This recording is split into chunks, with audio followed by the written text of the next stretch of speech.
I can't, don't sit there, then I can't see you. Good morning, welcome. Our thought today was to have a kind of little mini retreat, so just a little more than an hour's talk, because the subject of today's reflection is Swami Vivekananda's hymn to his master, Sri Ramakrishna. It's not exactly the ideal newcomer's talk, but that's okay. We'll do our best to it's a fascinating topic to me. So let's take a moment first to just sit quietly and gather our thoughts and be present here. I should, if I'm going to ask you all to make sure your mobile phones are not going to ring, then better make sure mine's not going to ring either.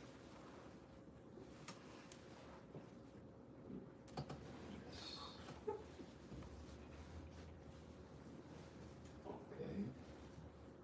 And we'll just set aside our preoccupations of the day and what we have to do later today and what about tomorrow and next week and next year.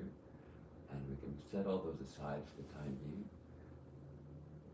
and feel that we are, as we always are, let us feel that we are in the presence of the divine.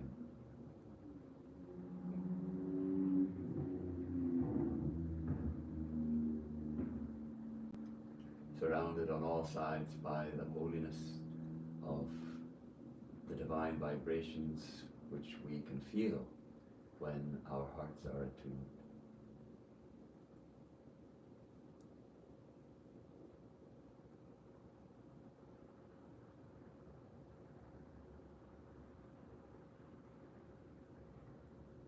Let us invoke this divinity which is without and within by chanting together the sacred mantra Om. 5 times.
So, welcome again. Now, the subject today is the breaker of this world's chain. Swami Vivekananda is well known as a great teacher of Vedanta, and he came to this country. I'm not sure, did he come to North Carolina? He may have come. No, maybe not. He went as far south as Washington, D.C., for sure, and he also went to Tennessee, so he came pretty close. Probably some Carolinians saw him in D.C. or Tennessee or someplace, because he was pretty famous at that point. And he preached the divinity of the soul and the harmony of religions and the yogas, the 4 yogas, the 4 paths to spiritual illumination. These are some of the specialties of his teaching here in America. What he didn't do was speak about his master, his guru, Sri Ramakrishna, who is pictured in the center on our altar. And it was kind of, some of his brother disciples were surprised at what?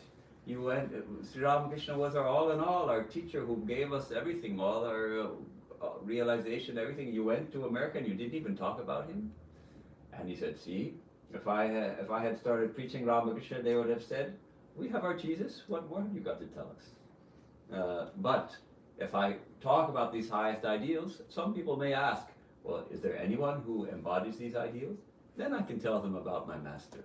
So privately, he would tell some of his disciples here in America about his master, but publicly, he gave only 2 talks on Ramakrishna, one in England and one here. And there was not much about how he looked on Sri Ramakrishna. It was told a story of his life and some of his basic teachings, the harmony of religions, the aim of life to realize the divine, that kind of thing. How did Swami Vivekananda actually look on his master? That we don't find in his teachings, in his public classes and talks.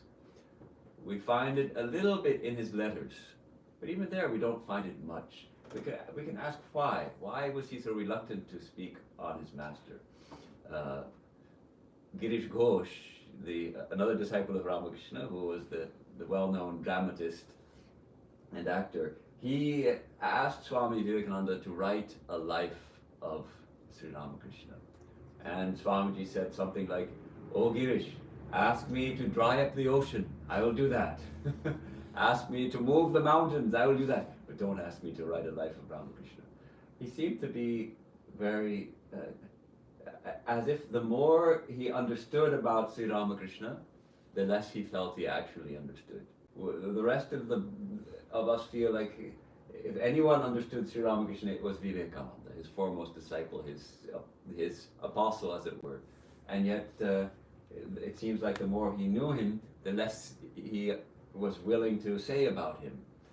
And yet, then, in 1898, the monastic brotherhood had moved to Belur, across the river from Calcutta, and they were living in a rented house just south of the current headquarters of our order, the Belur Mutt. The property for Belur Mutt had been purchased, but wasn't yet ready for habitation, so they were living in this rented house called Neelambar Babu's Garden House. Mm-hmm. And that house is still there. It's a wonderful place to visit. The Holy Mother had also stayed there previously. So they were renting that house, and as was their habit, they had a shrine there. As they had from the very beginning, they had always a shrine dedicated to their master, Sri Ramakrishna.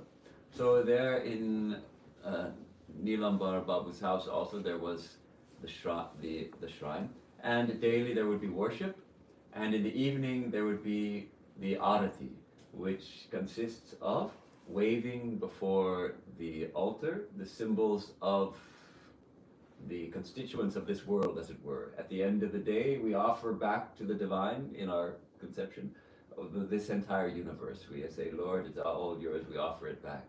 So a light is waved as a symbol of the element fire, which, and water, and a cloth symbolizing space, and a flower symbolizing earth, and a fan is waved symbolizing air. And the brothers used to sing a hymn from that they adapted from the hymn chanted at the Shiva temple in Varanasi, in Benares, that Kashi Vishwanath temple. They had some kind of hymn that has the words like this: Jaya Shiva Omkara, Bhaja Shiva Omkara, Brahma Vishnu Sada Shiva, Hara Hara Hara Mahadev. So I don't know the melody, or we have a song that we sing with Jaya Shiva Omkara, Bhaja Shiva Omkara, Hara Hara Hara Hara Omkara, like that. There's a song that we sing, which is somewhat similar to that. So maybe it was something like that. So it's mainly a Shiva song. Now, it was when Swami Ramakrishna, Shashi Maharaj used to perform the arati, that all the brothers would be thrilled to see him.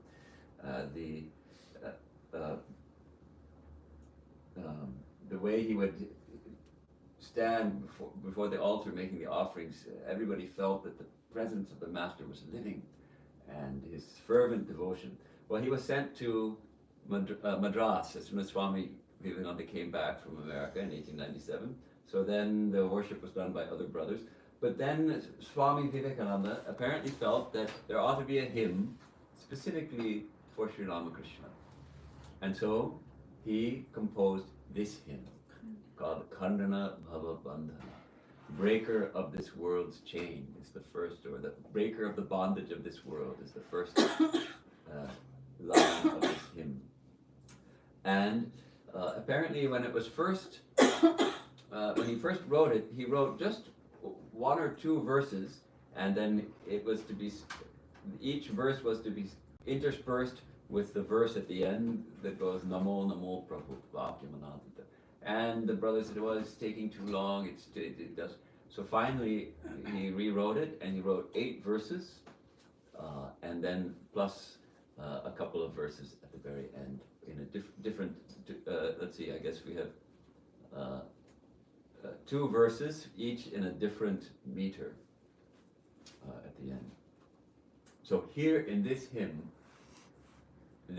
presents Sri Ramakrishna as a world teacher, as one who can grant spiritual illumination, one who can cut our bondage, all our bondage, and take us to freedom.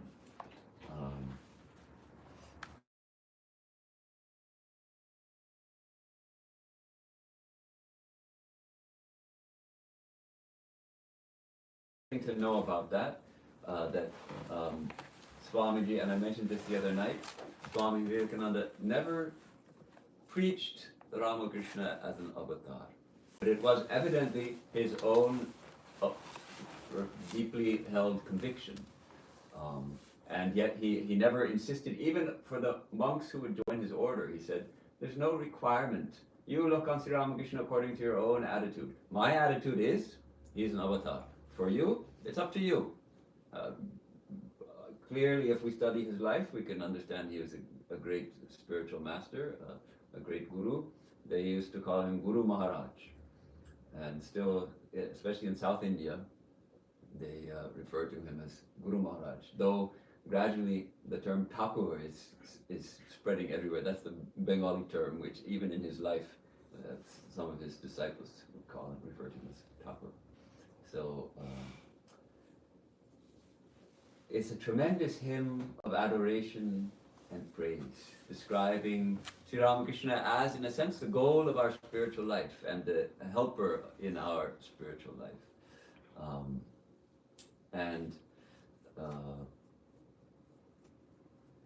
It's a universal hymn. Sri Ramakrishna's name is never mentioned in this hymn. In fact, there's a church in Calcutta, Christian church, where this hymn is sung to Jesus, because it's that kind of a universal hymn. It describes the divine teacher who comes in a human form. So let me read an interesting quote.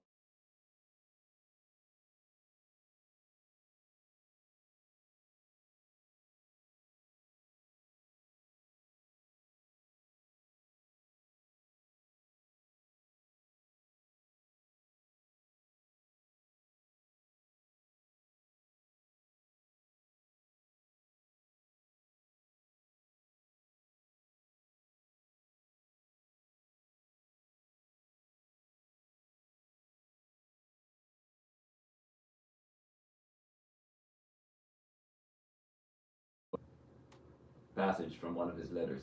In the Ramakrishna Avatara, through the sword of jnana, the sword of wisdom, the atheistic masses will be destroyed. This idea, the avatars of old, that they fought the demons. So here he's saying, with the sword of wisdom, the atheistic masses will be destroyed. Not that they're going to be killed, but that the atheism will be destroyed, as it were. And the whole world will be unified by means of bhakti and prema, devotion and divine love. So, moreover, in this incarnation, there is no trace at all of rajas, meaning no desire for name, fame, or such things. Whoever accepts and tries to live up to his teachings is blessed. Whether they respect him or not makes no difference. So, that's his attitude regarding Sri Ramakrishna. Now, one thing I want to mention about the song itself, It's composed in what's called Dhrupad style. It's a classical Indian music. I don't know much about classical Indian music, but it's a certain style of classical music which tends to be reserved specially for songs of great spiritual import and gravity. Many of the Kali Kirtan songs to Divine Mother are in this Dhrupad style, and they are typically, at least as they start out, they're slow and they have very long meters. Like this Khandana is written in each bar as it's a 14 beat cycle. It's 14, right, or 12? 12 beat cycle. Yeah, 12 beat cycle of 4 and 4 and 2 and 2, and that completes one line in 12 beats. And it's played with the pakawaj, which is a Bengali drum. It may be used in some other parts of North India, but it's not used in South India. It's like a mridanga. South India, a two-headed drum. In South India, the left hand, the lower drum head, also is coated with that black paste to make it resound. Whereas in the pakawaj, every time you want to play it, you have to get some whole wheat dough made of whole wheat flour, the same that you use for making chapatis. So if someone's making chapatis, you say, give me just a little bit, take a little ball. And actually this was my duty for 2 months at Belur Mutt. On my way to the temple for the evening prayer, I would stop by the kitchen where they were making the rotis, and I would say, you give me the ball of flour, that's the dough that's for that. And the musician, the drummer, will attach it to the drum head. And what that does is it creates a very strong bass that you can hear throughout the temple, a kind of a thudding bass. It's a thrilling sound when it's played well, this pakawaj. And after the playing is, and they typically keep a little bowl of water in case it's starting to dry out. They can just add a little water to it while they're playing. And after the playing is over, they have to remove it before, so it doesn't dry on there.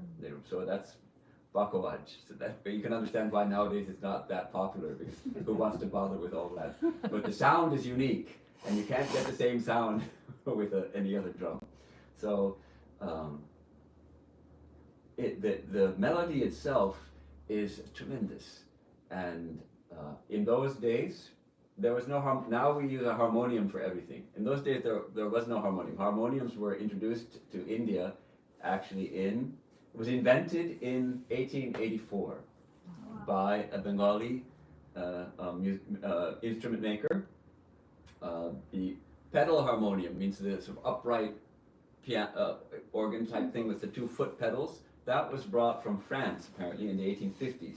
But Indian musicians, they always sit on the floor. So in 1884, this man, Dwaraknath Ghosh, invented the harmonium, and he founded the company called Dwarkin and Son. Dwarkin from Dwaraknath plus the foreign firm Thomas Dawkins, from which Dwaraknath imported some instruments and in the early days. So called it the Dwarkin flute. And unfortunately, they just went out of business a couple of years ago. But up until just a few years, just the pandemic time, they were still in business making harmoniums, and they made great harmoniums. And the harmonium in our San Diego Center is a Dwarkin flute. It's incredible. It's got 4 sets of reeds and just amazing sound. But actually, it doesn't really suit Indian classical music, because Indian classical music has a lot of microtones and slides between different notes and all of that, and it's like a piano. It just has the fixed keys. But be that, and for that reason, it was actually banned from all India radio for 30 years, from 1940 to 1971. You weren't allowed to play a harmonium on all India radio. But now it has become a fixture of not only popular music and bhajans, but also classical music. So, what to do? It's firmly ensconced. So let's get to the hymn. And I would request, can you pass out our evening prayer book so that you can follow along with the verses as we go through them? Yes. That way, it will be easier. Anybody who needs Devanagari script or Bengali script, please let me know. Yeah, Otherwise, Bengali you- script. Devanagari for me. you want the Bengali? Oh. Here, So while you're doing that, let me remember that this what do we call it? Anybody else? Devanagari? Oh.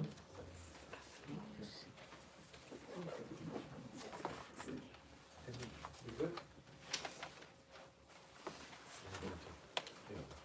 This Drupad style of music, typically it's sung first very slowly, and then it's typically sung a second time, double speed. And it can even be sung a third time, even faster. So this is also the case with this hymn.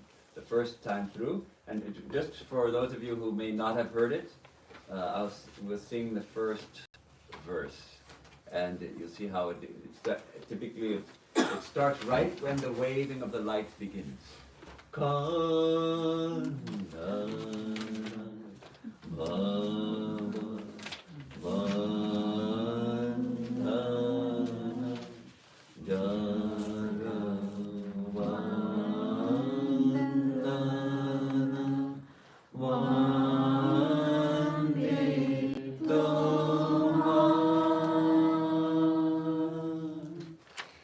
That's probably enough. But so you can see it goes very slowly and has this particular mode, which in Western music is called, I think, a Lydian mode.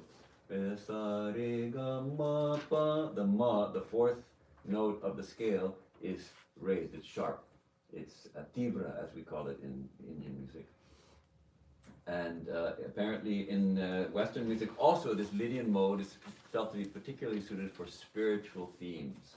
So it's very interesting. So the first two words set the tone for the rest of the hymn. Swamiji calls Sri Ramakrishna the Khandana Bhava Bandhana. The Khandana, the one who breaks the Bhava Bandhana, the bondage of the world.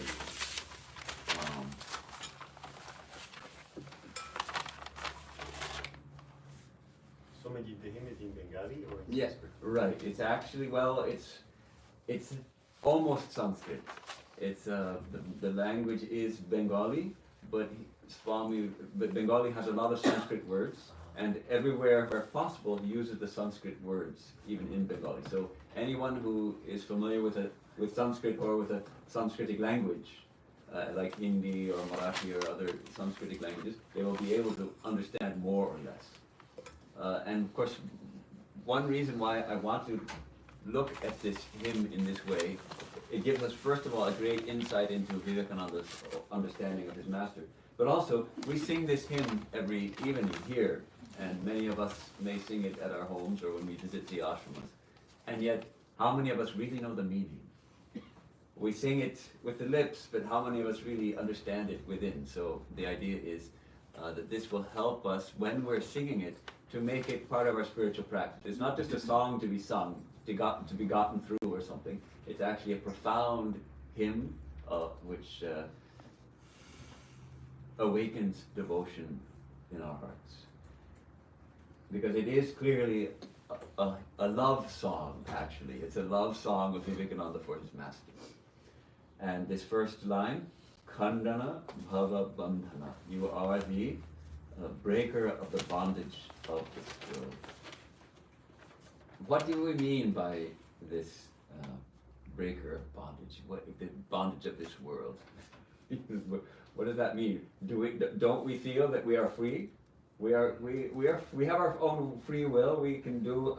You could have come this morning or not. It was your choice. At least we think so. We think so. It was our choice. It's my choice to choose this topic and not some other topic. At least I think so. And all of that. So what do we mean by this bondage? I think as we go on in life, and particularly when we start taking up spiritual life, and we feel that, yes, I want to meditate, I want to think of God, I want to place my mind on God as we're instructed, and attain peace in life by meditation, and we find we can't. We think it should be easy to just think of one thing, to calm our mind and think.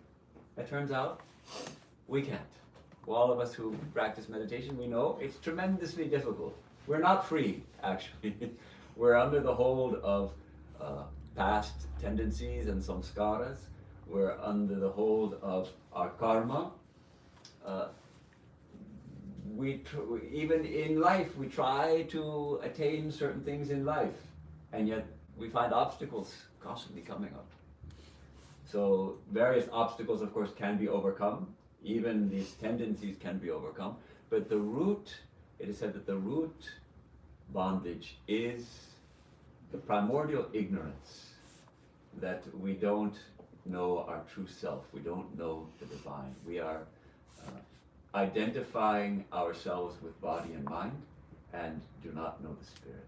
And it is the divine teacher, the world teacher, the spiritual master, who alone can remove that ignorance. That grace of the divine is required to remove the ignorance. So that's why he's calling Sri Ramakrishna as the breaker of this world's bondage. Ultimately, how? By awakening us to our true spiritual nature, to awakening us to the reality of the divine. And then the second part of this first line is very touching. Jagavandana Vandito Mai. Jagavandana, who is adored by this world, whom all people love. All people love. And Vandi Toma, here that we have the Bengali. Vandi, I adore, I love. Toma, you. So this Vandi Tomai, I adore you. How can we say that, how can Swami Mahayogananda say that Sri Ramakrishna is adored by everybody? Most people haven't even heard of him. And even those who have heard of him, most of them maybe look on him a little bit suspiciously, like that madcap of Dakshineshwar or something, because he was madly in love with God. So he looked like he sometimes came across as a madman. So how can he be adored by all, whom all love? How I understand this is that Sri Ramakrishna, as a manifestation of divinity, is the target of all our love. Because actually, though we think we love so many different things and so many different people, actually, it's all love for God. And all love is God. And the Upanishad says it so beautifully. The wife is not loved for the sake of the wife, but for the sake of the self, the divine self within. The husband is not loved for the sake of the husband, but for the sake of the divine self within. The children are not loved for the sake of the children, but for the sake of the self within them. So, that being the case, actually, the divine is the ultimate target of all our love. So in that way, Jagavandana, we can say that Sri Ramakrishna can be seen as beloved of all.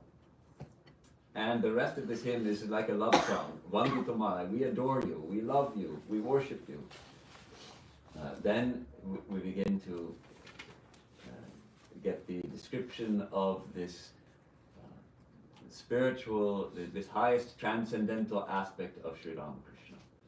Niranjana Nara Rupadhara Nirguna Gunamaya. Niranjana, absolutely stainless, without any stain, perfectly pure. And yet, Nara Rupadhara. Nara means man, Rupa is form, Nara, taking man's form. Taking a man's form, though you are stainless, means you are beyond, you are transcendental, you are stainless, and yet you have taken a human form, and you are both nirguna and gunamaya. Here, the term guna meaning two different things actually. In the first case, nirguna, beyond the strands that make up this world, Sattva, Rajas, and Tamas, the three gunas, which those of us who've studied Vedanta a little bit, we've learned about these. I don't think we're going to go into them today, if we want to go through the whole hymn. But in brief, this principle of inertia, the principle of activity, and the principle of sattva, or equilibrium and peace. These make up, we can find these in varying quantities in all our experiences and our characters and in this world itself. Nirguna, you are, in other words, your true nature is transcendent. And yet, gunamoy, guna also means quality. And you are full of blessed qualities. There's a number of translations of this hymn, and I found 4 of them that I put in here. I don't know if we have time to go through all of them, but there are some nice phrases that some of the translators have come up with, like for this Nirguna Gunamoy, absolute thou art, yet infinite are thy glories. It's one way of understanding it. I'm saying, you are beyond all attributes, yet are the embodiment of all virtues. Another way of understanding that. So this is how the hymn begins. We're ready to go to verse number 2. Mochana, agha dushana, jaga bhushana, chid ghanakai. Here we get some of that special poetry that Mahayogananda puts, that really you have to hear it in the Bengali. Mochana, aghadushana, jagabhushana. Agadushana, jagabhushana. It's tremendously poetic, and of course, yet the meaning is, of course, quite different. Mochana, aghadushana. Mochana, one who frees us.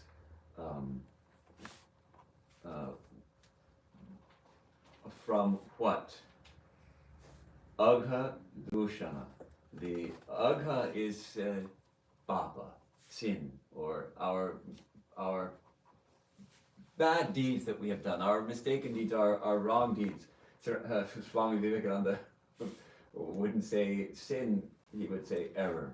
We take those things which take us away from the divine. And let's face it, not all of our actions have been holy and pure in our life and in our previous lives. So there's a mass of karma under which we labor, which is ours to reap. We reap as we sow. We have sown those actions. We will reap the consequences. And no one can completely annihilate that until we attain realization. And it said that the past karma becomes like a burnt rope. It still looks like a rope, but a puff of air blows it away.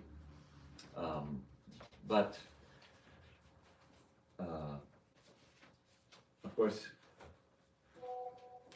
Holy Mother used to say that by repeating the Lord's name, by doing intense mantra practice, the effects of karma can be reduced, but not completely eliminated.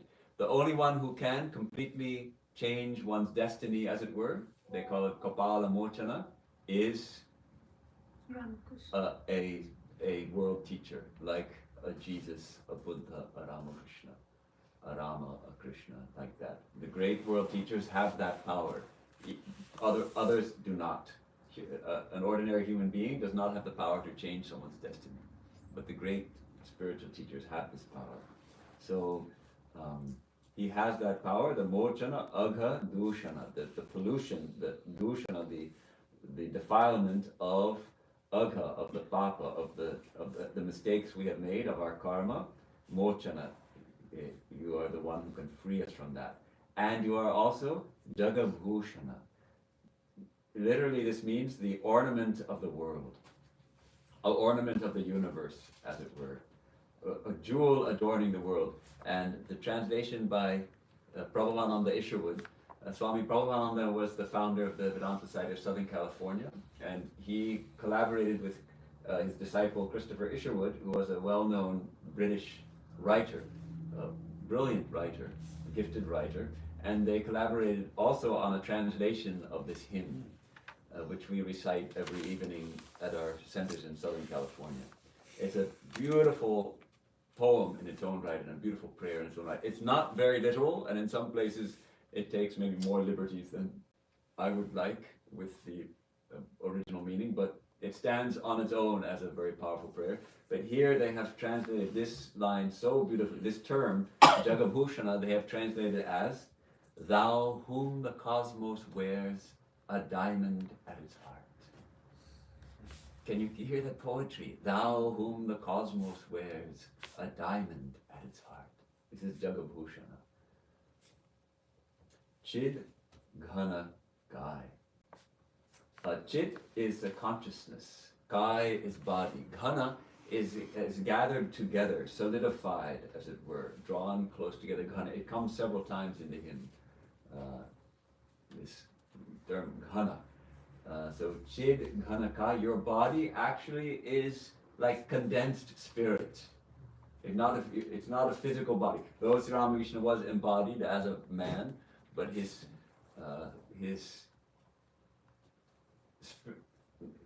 now, still after his leaving the body, people have had visions of him. And so how does he appear to them? As Chidghanakai, as a body made of spirit. Even in his physical form, he was so pure, just to touch him could bring us tremendous purity. And of course, it could cause him a lot of pain, at least physical pain, if someone with a heavy load, as it were, of karma or negative tendencies would touch him, he would feel it like a burning on his feet.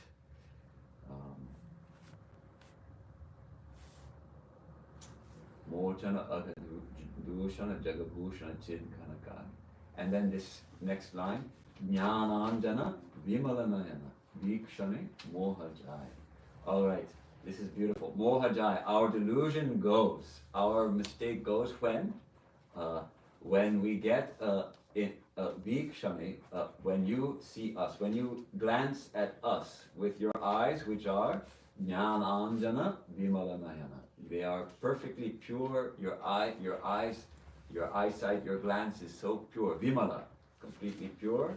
Nayana, eyes, or eye, and what's this jnananjana? This is a term which comes in various hymns and other places, like the Guru Stotram, it also comes.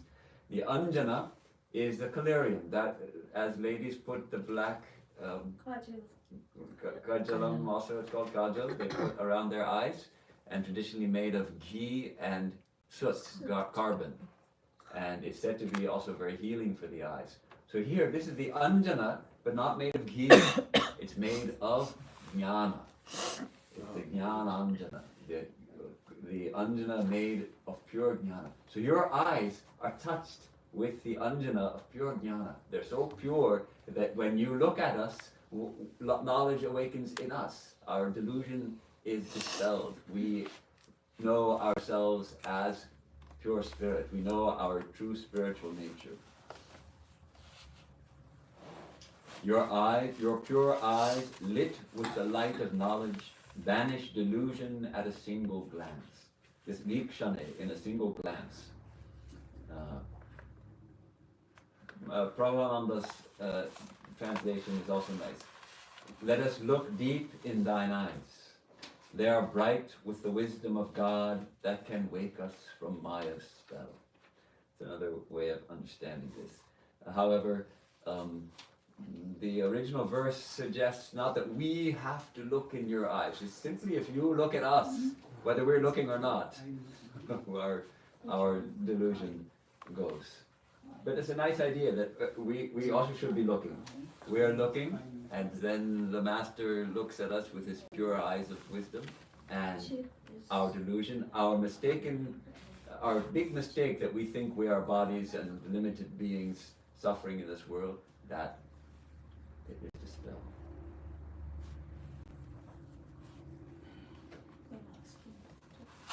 So I'm reminded of the Guru Stotram. There's that line, let's see if I can remember. Ajnanam jana shalakaya chakshurun militanyena Tasmai Shri Gurave Namah. This is one of the descriptions of the Guru, who is Ajnanatimirandhasya. We are suffering in the darkness of Ajnana, in the Andha of Ajnana, but you take the little stick with that Jnanandana, with that collyrium of knowledge. The Guru takes that little, whatever you use to put the Andana on, and with Jnanandana Shalakaya, by the means of that stick of collyrium knowledge, you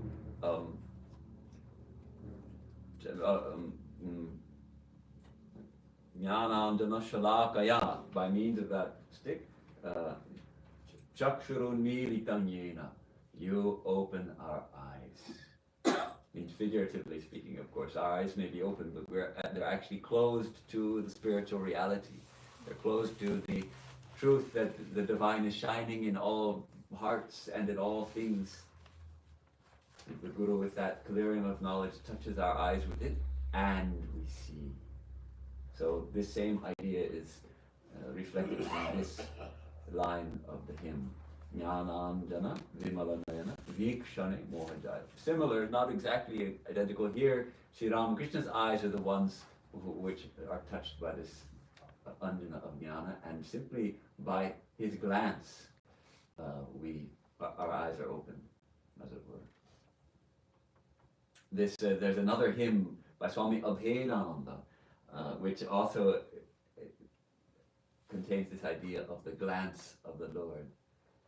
He Ramakrishna Tvai Bhakti Hine Kripa Kataksham Kuradeva Nityam. He Ramakrishna, O Lord, O Ramakrishna, ever cast thy glance of grace on him who hath not devotion's trace. He Ramakrishna Tvai Bhakti Hine, for you I am without devotion. Kripa Kataksham, your glance of grace. Oh, ever cast your glance of grace on all right, let's go to the third verse. Bhaswara, Bhavasagara, Chira Unmada, Prema Pathara. Here we have two descriptions of Sri Ramakrishna as an ocean or a sea. On the one hand, Bhaswara, shining. Bhava Sagara. You are a sea, Sagara, of Bhava, which Bhava is, of course, a difficult word to translate. Bhava is, because it means so many different things. But in this case, it refers to these divine moods of Sri Ramakrishna. When he would experience Bhava, he would go into ecstasy. And how many moods did he have? He looked on the divine in so many different ways. In the traditional ways of the Vaishnavas, there are the 5 different attitudes we take towards God. The peaceful attitude, the attitude of a servant, the attitude of a friend, the attitude of a parent, the attitude of a parent, and the attitude of a lover. Sort of typified by the ancient rishis, had the Shanta Bhav, the Bhav, the attitude of peace. The Hanuman had the perfect attitude of the Dasya Bhav, the attitude of a servant.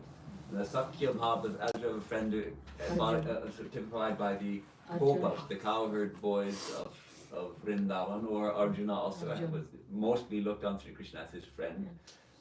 Then the Vatsalya Bhava, looking on God as one's child, typically as the baby Krishna or also the baby Rama, Yashoda,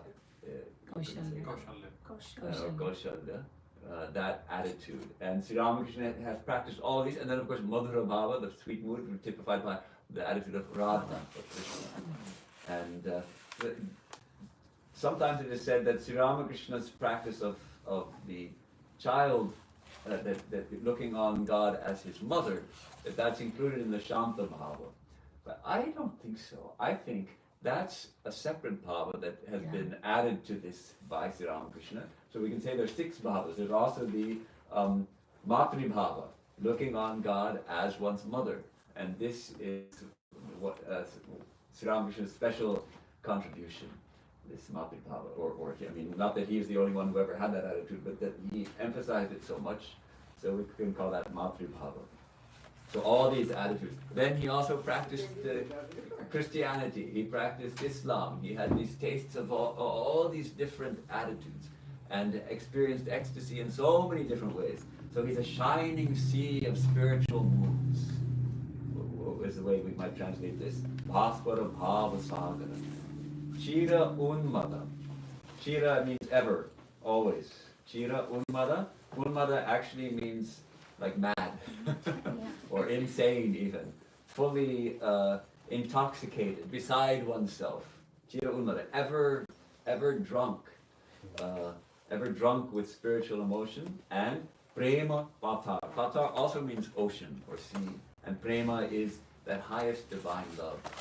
So here Swamiji is describing Sri Ramakrishna as a veritable ocean, a veritable luminous ocean of different divine moods, and ever intoxicated with love, really an ocean of divine love. Here's how one of the translations says: "Thou effulgent sea of spiritual emotions, thou ever turbulent ocean of love."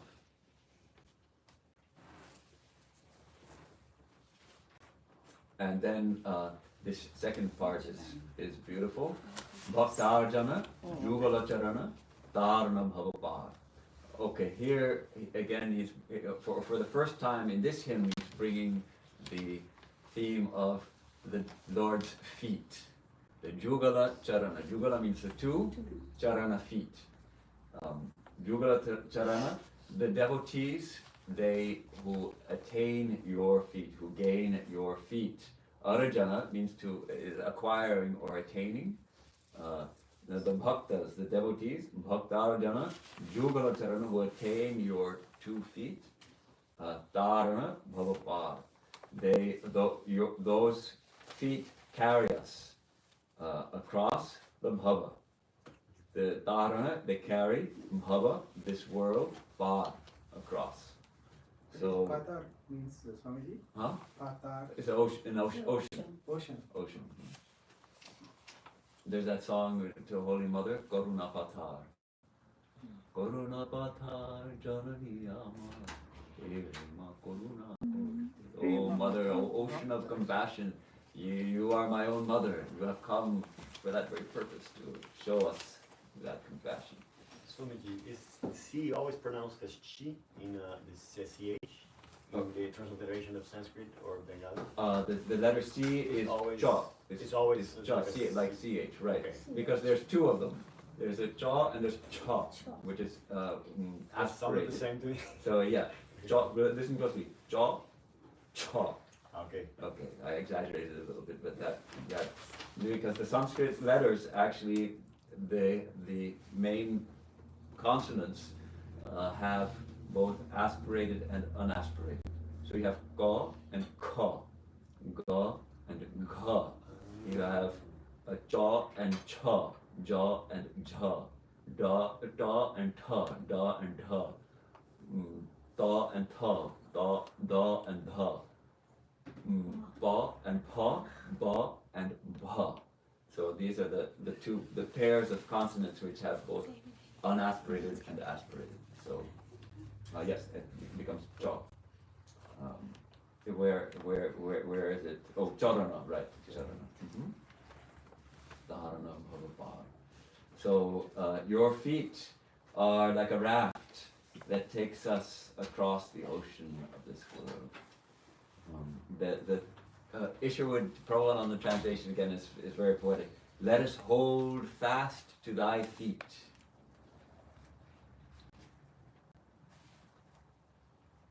Sorry, where was it? Where am I? Let us hold fast to thy feet, treading the waves of the world to safety. O drunk with love, God drunken lover. In thee all paths of all yogas meet. They have added some things. That's not in the original, in thee all paths of all yogas meet. But in a sense, it's there. Bhaskara Bhavasagara.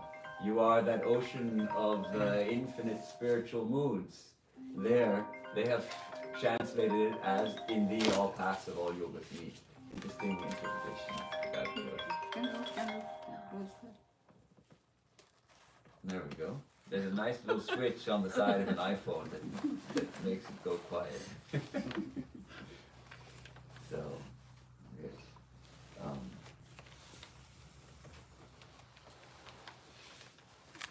I didn't quite put that together till just now, that in thee all paths, all yogas meet is their translation of Bhaswara Bhavasagara, that infinite ocean of spiritual moods. It's beautiful. Let's do the fourth verse, and then we'll have been going for an hour, at least those of us who came at 10:30, and we can take a little break to refresh, and then we can do the second four verses after our break, because there's only so much one can absorb. Okay, this is the fourth verse. Jringhita Yoga Ishvara Jagadishvara Yoga Sahai. So here Swami Vivekananda lays it out that Sri Ramakrishna is, in his view, an avatar, a manifestation of the divine. So it's very clearly, Yuga Ishvara, you are the God of this Yuga, of this age. Jagad Ishvara, the Lord of the world. Now there's two interpretations here.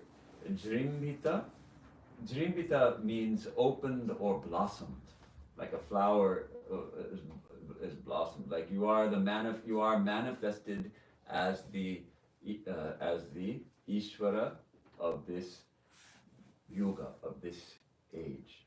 There's this idea of the four ages: Satya Yuga, Dwapara, Treta, and Kali.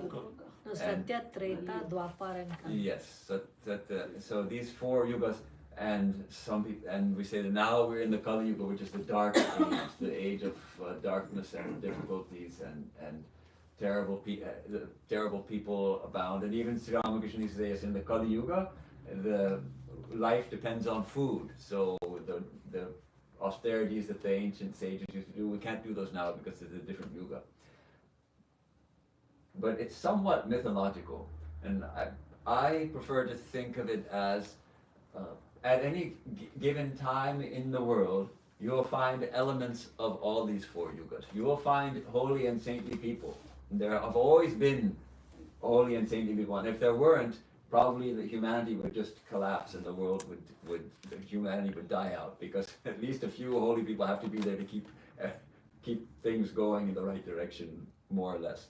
So yes, there are those who are holy people, illumined people, and there are, of course, also there's also a lot of darkness, and there always has been. If you study history, you see some of the nowadays we feel that it's getting worse. Well, sometimes it feels like that, but look at Genghis Khan. When was that? He and his marauding hordes murdered more people killed more people than have happened since then. Many millions over the course of all his conquests. So that's the Kali side of things, the darkness. And I should mention that this is a mistake that I also made at the beginning, because in the books it's written Kali, Kali Yuga, and Mother Kali is also written Kala, Mother Kali. So I thought, well, the Kali's Yuga, because Mother Kali, she has the garland of skulls, and so it must be Kali's Yuga. No, the two words are unrelated, and it's confusing. It was confusing for me. Swamiji, it's because Koli. That's what I'm explaining right now. I'm explaining that. I'm trying to explain that right now. That the word changes its meaning completely depending on whether the vowels are short or long. But in English you don't have that, so it's just written Kali. So, but it's the Kali Yuga, short a, and Mother Kali, long a, completely different. So this is in the idea of this being the Kali Yuga, Sri Ramakrishna has come as the Lord of the Kali Yuga, of where those who are drowned in darkness and ignorance like us, he has come to show us the way. And Yoga Sahai, helper, our guide in yoga, helper, Sahai, the help, yoga, union with God. So then there's one other interpretation, this Dhrimbita Yuga. In this Yuga, which has now begun, which is that the Kali Yuga, or maybe it's now the Satya Yuga, because your arrival has brought about this new Yuga, this Dhrimbita Yuga. You are the Ishvara, the Jagat Ishvara, and how have you taken form in this world? By the help of Yoga Maya. Yoga Sahai, through the help of your yoga, you have taken a human form. So that's an additional interpretation of this line. And this actually nice that both could be. What was in Swami Vivekananda's mind? He had a broad enough mind that he could hold to both of these ideas and let both of them be indicated by this line. Nirodhana samahitamana niraki tava kripai. Tava kripai, your grace. By your grace, niraki, I see you. I see you. Here we wonder, is Swami Vivekananda, he's writing for all of us. But here, is he giving a personal revelation? Perhaps. Niraki, I see you by your grace. Nirodhana samahitamana. Here again we have two possible interpretations. Either it's talking about Sri Ramakrishna, whose mind is in that fully arrested state and is established in samadhi. Samahita mana, mind, samahita, in samadhi, established in samadhi, and nirodhana, mind perfectly restrained.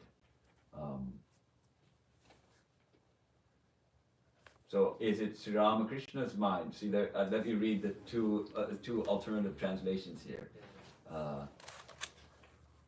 You are the Lord of the universe, the manifest incarnation of the age, and our guide along the path of yoga. We have realized this truth through your grace. You whose mind is established in samadhi. Or, Lord of the universe, thou hast come as the Lord of this age, and helpest us to attain union with thee. Our minds wholly restrained and absorbed in thee, we behold thee by thy grace. So we can take it either as describing Sri Ramakrishna, whose we know his mind was, the natural tendency of his mind was to enter samadhi, to be absorbed in union with the divine. Or it could be that here the suggestion is that by his grace, our minds also enter that state. Certainly Swami Vivekananda experienced samadhi. He was begging for that nirvikalpa samadhi, that all ego-effacing experience of infinity. And finally he got it by Sri Ramakrishna's grace. And so perhaps it's referring to that incident, and to all of us as we approach the divine, as we continue seeking intensely, more intensely, we catch the wind of the Lord's grace and we attain union with Him.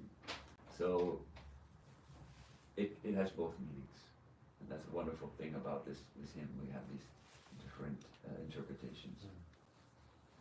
Let me read, here's a nice translation. Radiant Lord of this age, God of all, helper in yoga, by thy grace, I find my mind stilled, its rays collected. So, different interpretations. The Isherwood, Lord of the worlds, thou art ours, who wert born a child of our time, easy of access to us.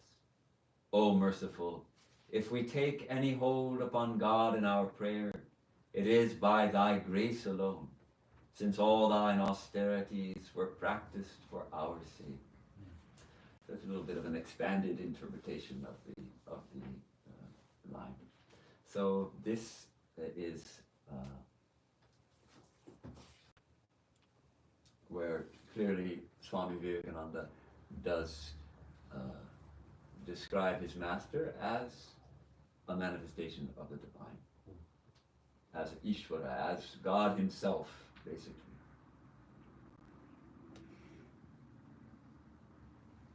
And I personally am always a little reluctant and I don't emphasize that because Sri Ramakrishna himself wouldn't like that.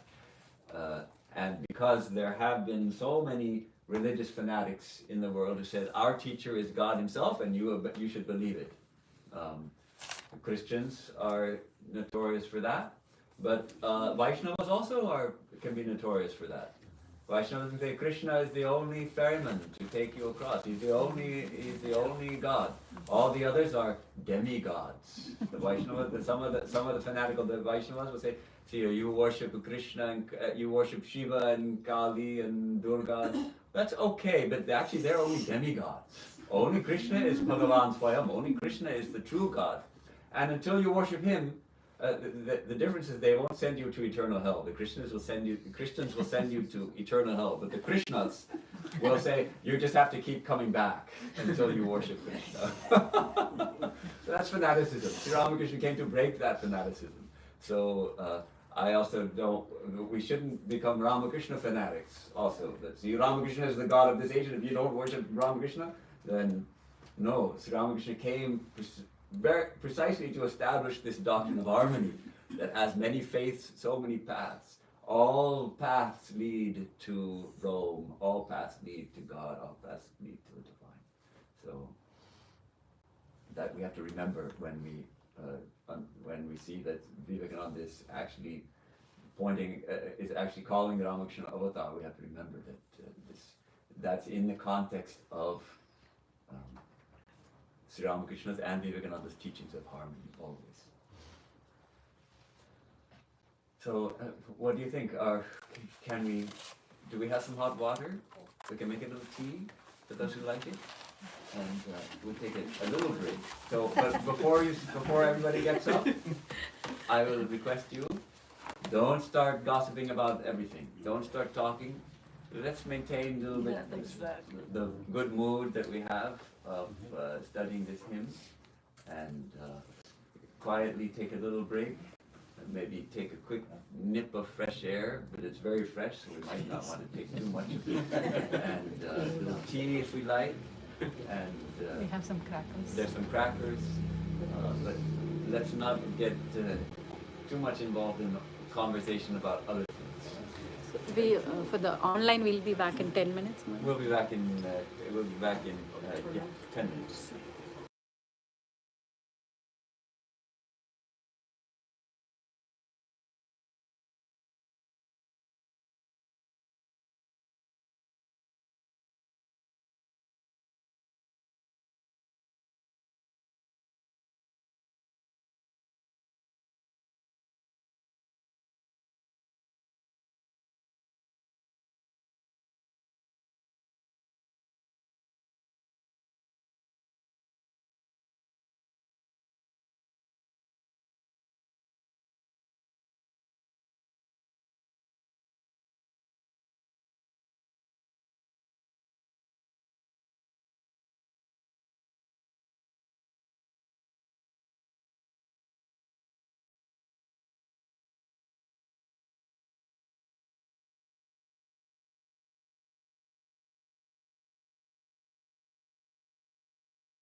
up with almost 20 minutes.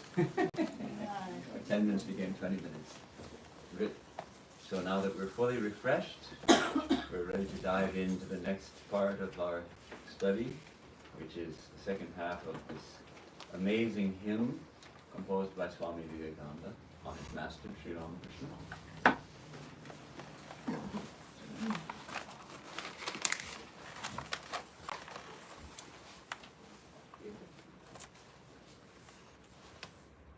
So one of the interpreters of this hymn has suggested that actually the first 4 verses speak more to Sri Ramakrishna in his transcendental aspect, and the second 4 verses address more of his immanent aspect and his aspect as a human being. So let's see how far that may be true. We'll start with the 5th verse. Bhanjana dukkha ganjana karunaghana karma kathora. Bhanjana dukkha ganjana. Here again, this is very similar to the first line, khandana bhava bandhana. This is the bhanjana, also the one who breaks what? Dukkha ganjana. The mass of misery, which is difficult to bear, that intense misery, dukkha, you are breaking that. Bhanjana, dukkha, ganjana. Then, karunadhana. We have again this term ghana, which we had chidghana, here karunadhana. Compassion made manifest in a human, in a form, a solidified compassion, as it were. Karma, kathora. Kathor means actually very hard, no? Or severe karma, work. So here Sri Ramakrishna is being described as, on the one hand, the remover of suffering. Why do we suffer? What is the cause of our suffering? Desire. Attachment. That's Buddha's teaching. Desire, Krishna's teaching. Krishna is the root of desire, of suffering. Swami Mahayogananda says that he sees clear as day that the root cause of misery is ignorance. Ignorance. And out of ignorance comes desire. So yes, desires causes the suffering, but actually it's ignorance of our true nature. They say that, pain is inevitable in life, Suffering is optional. but suffering is optional. That's a very noble thought, but it's very hard to actually live up to that, because we suffer. We lose loved ones, and we suffer. We get illness. We suffer. We strive hard to attain something, and it doesn't work out. We suffer. Somebody betrays us. We suffer. No doubt about it. We suffer. Why? What's the cause? Even if we see someone like Sri Ramakrishna seems to have suffered at times. It seems like he suffered from illness. He also suffered from when his attendant was.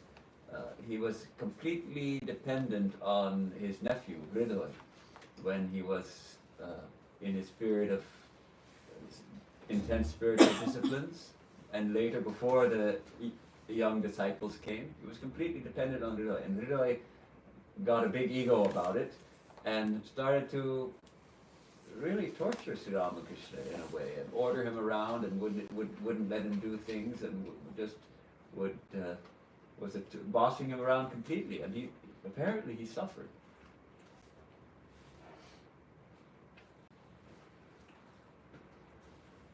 Yet the Vedanta teachings are that actually the root cause of dukkha, of misery, is ignorance of our true nature.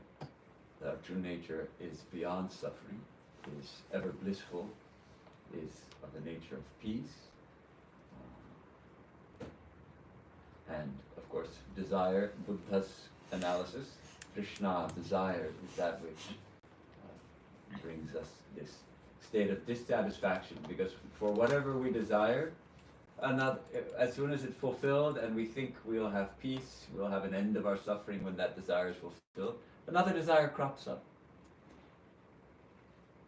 And we have this continual dissatisfaction, which may not be intense suffering, but it's a kind of dissatisfaction.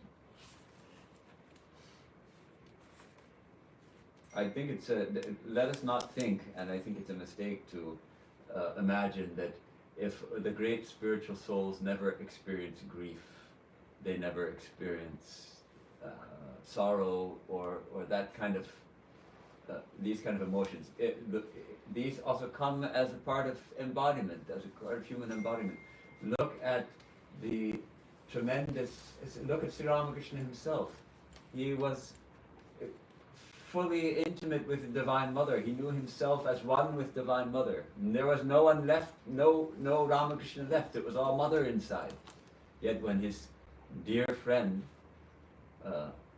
Keshav Chandra Sen left the body, he was confined to his bed for 3 days in grief. So how do you explain that? Was that his Leela, Swamiji, or? Well, there are different ways to explain it. One way is to explain that that's part of his Leela, but there's also, one can understand this way. Sri Ramakrishna was embodied as a human being. And as a human being, he experienced what human beings experience. And human beings experience grief when their loved ones die. Because that's, he also described how he watched his nephew, Akshay, die. And his beautiful description. When Akshay was dying, Sri Ramakrishna was dancing. And he saw that the sword is just being withdrawn from the scabbard. And that's all. The soul is leaving the body, and he was in joy. But the next day, he experienced intense grief. He said it was like his heart was being wrung like a towel being squeezed, as the Indians do when they bathe in a river Ganga. or a tank. They use a gamcha and they wash that. It's a kind of a towel, a thin towel, and then afterwards they wring it out tight to make it almost dry. His heart felt like that. So it's not that spiritual illumination will remove our human emotions. It's not that we that we sort of transcend our humanness. We see that, look at Vivekananda, what a tremendous realized yogi he was. But the brothers, when in the new monastery, the Baranagar monastery, in the morning, they would find his pillow soaked, because all night he was weeping for his master. So, not that we become unfeeling or something. Human being means human being, but at the same time, there's always that current of joy. So the great souls, they never lose that. The illumined souls, they never lose their... So it's not suffering the way we suffer. We suffer this tremendous suffering. Grief is one thing, and this tremendous dukkha, this mass of unbearable suffering that so many people experience in this world. This, the Sri Ramakrishna is the destroyer of that misery. By how? As we've been discussing, by granting us knowledge of who we are, but through his intense compassion, Karunagana, his how he felt for people, how he was ready to sacrifice his own health for the good of people. He taught constantly during the last few years of his life. Day and night he was teaching. As long as people were there, he was teaching. He was giving spirituality. He was blessing people with a touch and awakening them. He was going to Calcutta because the devotees found it difficult to come all the way to Dakshineshwar. So he would go to Calcutta and teach there, and he would call and say, go send for that boy, send for this disciple, and constantly feeling for others. When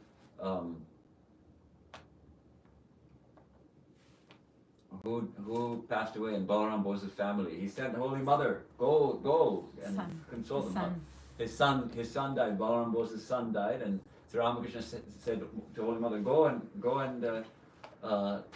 console the family. And she said, how shall I go? Because she never moved about in public. He said, walk, go. And so this intense compassion that he had for the suffering, and that incident when Mathur Babu, the son of the founder of the Kali temple, who was managing it, when they went on a huge pilgrimage, spending the equivalent of millions of dollars in today's money. They had a whole train to themselves and dozens of servants and workers and all of that, and major pilgrimage. So they stopped at Deoghar, and there was a famine, and the villagers there had not enough clothing, were starved, were hungry, and Sri Ram said, we have to feed them. And Mathur Babu was a very wealthy man, but he was also stingy, and he said, oh, I'm spending so much money on this pilgrimage, I don't have money to feed these people. So Sri Ramakrishna said, okay, fine, you go on your pilgrimage, I'm staying here. And he sat down with the poor starving people, so he insisted that Mathur Babu clothe everyone and feed them. So that kind of compassion he had. Pranarpana, Jagatatarana, Krintana, Kolidor. Pranarpana, you have sacrificed your life, you have made your whole life an offering. Arpana is an offering, and prana is one's life. So pranarpana, oh, you who have offered your whole life for others, nothing for yourself. Pranarpana, Jagatatarana, basically savior of the world, redeemer of the world. Tarana is that again, that carrying a cross, carrying the Jagata, this world. And Krintana, Koli door. Krintana means cutting, and a door is a tie. Something, a door is a tie. And so Kali, again, this Kali Yuga. This Kali Yuga where we are so bound by our physicality, and we are characterized, most people are characterized, their inner life is characterized or dominated by two big obstacles in spiritual life, lust and greed. And the jealousy and anger and other negative emotions that arise out of these two. So that's the Kali Yuga, and that's the tie of the Kali Yuga, and Krintana, you cut that.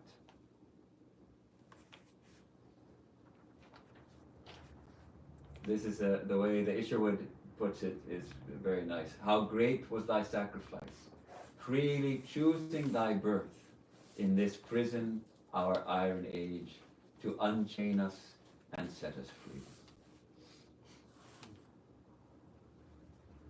So, but again, you can hear the poetry. Bhanjana dukha ganjana karunaghana karma kathura pranarpana jagatatarana krintana kolidor. So, it's a very poetic line. All right, next verse, number 6. Banchana kama kanchana atinindita indriyarag tyagishvara he naravara deha pade anurag. All right, banchana. Actually, I had a little trouble understanding banchana because this is typically translated as you have conquered kama and kanchana. This is kama is lust, desire or lust, and kanchana is gold. So you are the conqueror of lust and gold. But if you look up banchana in the dictionary, you get Discard. Banchana means? Well, the dictionary meaning that I find in the Samsat dictionary is to deceive or to defraud.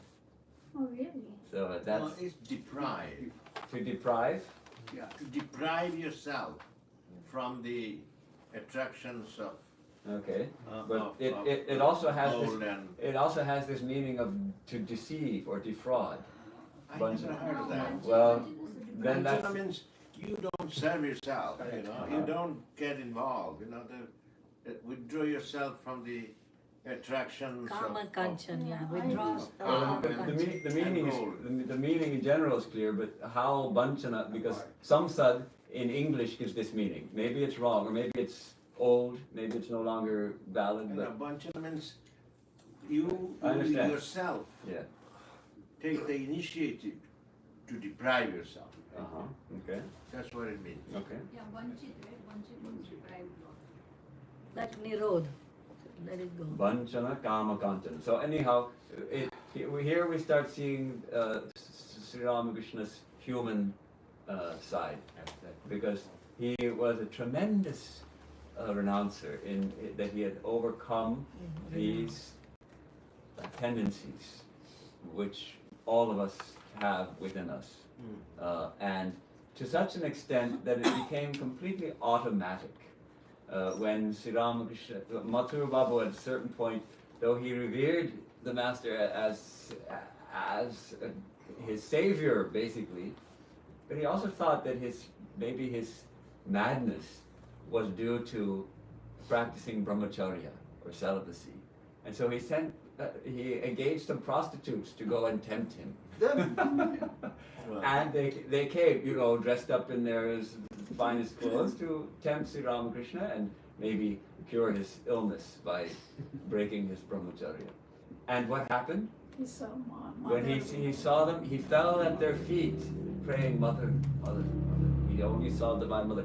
And the women were also ashamed that they had come to try to tempt a great saint, a great spiritual master. And reported back to Matsubabu, scolded him for, as I imagine they must have scolded him, that how could you send us to him? He's beyond that, the impulse of lust. And we know how he used to say he can't touch money. And Swami Vivekananda, the young Narendranath, was always a skeptic. He's not going to believe something just because someone says so. He wants to see it for himself. So he thought he's going to test the master. So one day when he was out of the room, out of his bedroom in Dakshineshwar, he put a coin under the mattress, unbeknownst to him. And when Sri Ramakrishna came back, he sat down on the mattress and he jumped up as if there was some insect in the bed that had stung him or something. And people started looking, is there any insect? What happened? They found the coin. Sri Ramakrishna, when he saw it, he was happy. He was pleased that, good, you should test your guru. You should test your guru first. Then you can have full faith in him. So fascinating. We know how he went through that practice of discernment where he took the coin and the clay, one in each hand, and he really felt that for me, for my spiritual life, these two are of equal value. The coins have no more value for my spiritual life than this clump of clay. And a coin may have a lot of value for us, we feel the coin has a lot of value. But for Sri Ramakrishna, he was so fully focused on God alone that the coin and the clay had equal value for him. So he convinced his mind that this is the case, and then he threw them both into the river. So this is the kind of giving up of those impulses towards acquisition and reproduction. Kama Kamcha. Ati Nindita Indriya Rag. And the Ati Nindita is very much condemned, you can say, blamed. We say it's bad, very much. Indriya Rag, attachment to the sense pleasures, you can say. Indriyas are the sense organs, and rag is that attachment, a strong attachment for sense enjoyment. So this is a little bit subtle, I think, because some may take this that we spiritual life then means that we lead a joyless life until we attain the communion with God, which brings the supreme joy, but until then, all joys are cut off from me. Now I can't even enjoy good food or anything like that. Well, those of you who've been around for a while, you know that we Swamis, we like to eat good food. And so it doesn't mean that exactly. Look at Sri Ramakrishna. He himself, of course, he used food sometimes to bring his mind down to this plane. But he liked certain kinds of food, like jalebis. He liked jalebis. That's a certain Indian sweet. Those of you who don't know it, it's a delicious. If it's fresh, it's absolutely delicious. Super fried and soaked in syrup. So it's a double whammy. Super sweet, oily, everything, crunchy. Oh, the fresh ones are fantastic. He used to like those. Okay, and Swami Vivekananda, I'd like to mention this. When he was in Ridgely Manor in New York, he spent many weeks there, and at night they'd be at the dining table and the meal would be winding to a close and he'd get up to go have a smoke. But they wanted to keep him at the table because they loved to be in his, they loved to just bask in his presence. So Mrs. Leggett would say, I believe there is to be ice cream. And Swamiji would sit right back down in his seat with a big smile on his face and enjoy that ice cream. I think he could probably enjoy that ice cream more even than we can enjoy it, because he could give his full mind to it and he could just enjoy that ice cream and then let it go, because that's the kind of mind he had. For us, we think, God, this ice cream is good. What kind of ice cream is this? Where'd you get it? What's the brand? I got to get some for myself. I want to have some for myself at home. Maybe I will stock my whole freezer with it. It's so good. Swami Vivekananda, not like that. I think that, and I mentioned this before, this poem of William Blake. One who binds to himself a joy, does the winged life destroy. But one who kisses the joy as it flies, lives in eternity's sunrise. Yeah. You know the poem? I changed it a little. It's he who binds to himself a joy, does the winged life destroy, or she. And he who kisses the joy as it flies, lives in eternity's sunrise. So all right, pleasurable experiences come in life. It doesn't mean that, oh, I'm a spiritual seeker, I'm not going to eat ice cream. I'm not going to have a nice walk in the sun and enjoy the sunlight. But what I am going to do my best to do is not to get attached to it. Not to let that awaken a longing to repeat it. That now I have to have ice cream every day. Now I have to have a walk in the sun every day, because even when I have other things to do. This constant seeking for sense gratification is not the purpose of life. And that's the purpose that is presented to us by advertising, social media, capitalist society. The purpose of life is to get more money, to get more toys. That bumper sticker, he who dies with the most toys wins. Have you ever seen a bumper sticker like that? There's a bumper sticker I've seen. He who dies with the most toys wins. This is the perfect example of ignorance. Perfect example of this indriya rag. All right. So he didn't have that. He didn't have it at all. And we also will try not to have it. Tyagishwara, he naravara. Tyagishwara. Tyagi is the those who renounce, one who renounces. He is the Lord. You know, he used to say he's the king of the devotees and he's the king of the sannyasins. He used to say in his life. So here we can understand that. For the monks also, he is our ideal of perfect renunciation. But for the householders also, he's the devotees. He's also a perfect ideal of tremendous devotion and tremendous reverence for his spouse, and leading a totally God-centered life while still being in the world, but not of it. In the world in the sense that he was mixing with all kinds of people, constantly teaching, and had tremendous concern for the devotees and all of that. So, but in this case, of course, Swami Vivekananda was writing at this time for the brotherhood, first of all, and then for all, for the future. So here, Tyagishwara, Lord of renouncers, you can say. He Naravara, O best of men. O best among men. Nara is man again, and Vara is best, you can say, the best man. Best man. Deha Tvade Anurag. This is interesting because we call this sometimes our evening prayer. But there's only one request in this whole hymn. A kind of request. Give me. What is it? Give me that intense love for your feet. Deha, give, Tvade, at your feet, Anurag. Intense love, attachment, longing, devotion.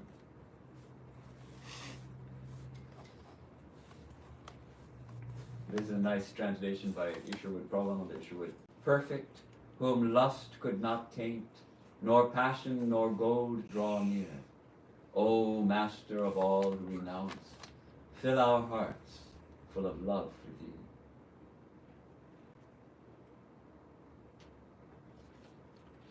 thee. Next, Nirabhaya, Gata Samshaya, Dridha Nishchaya Manasavam.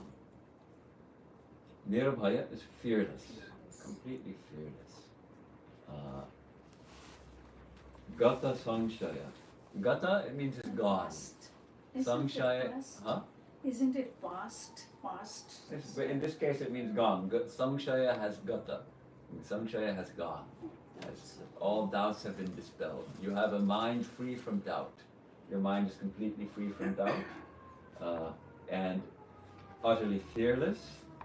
And then this Dridha Nishchaya Manasavan. Your mind is established in utter firmness, with full of unshakable conviction. Let's see how the translations. Thy mind adamantine in its certainty. So it goes really, Gata Samshaya, Dridha Nishchaya really are two ways of describing the same thing. This doubt, not only have doubts gone, but your mind is completely adamantine in its certainty. How could it be? Because Sri Ramakrishna practiced so many different spiritual disciplines, right? He practiced in so many different paths. He practiced the Vaishnava path, he practiced the Shakta path, he practiced the Shaiva path, he practiced the different disciplines of the Tantras, he practiced devotion to the child Rama, he practiced devotion to Krishna, to Rama, to Jesus, to Allah, so many. Fearlessly, without fear of any criticism. People criticized him left and right. He didn't care at all for that.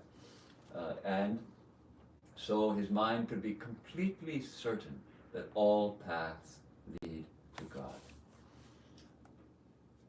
That kind of tremendous steadiness of mind that he had. Dridha Nishchaya Manasa Van. Van means typically that something is full of that thing. Your mind is full of this certainty and fearlessness.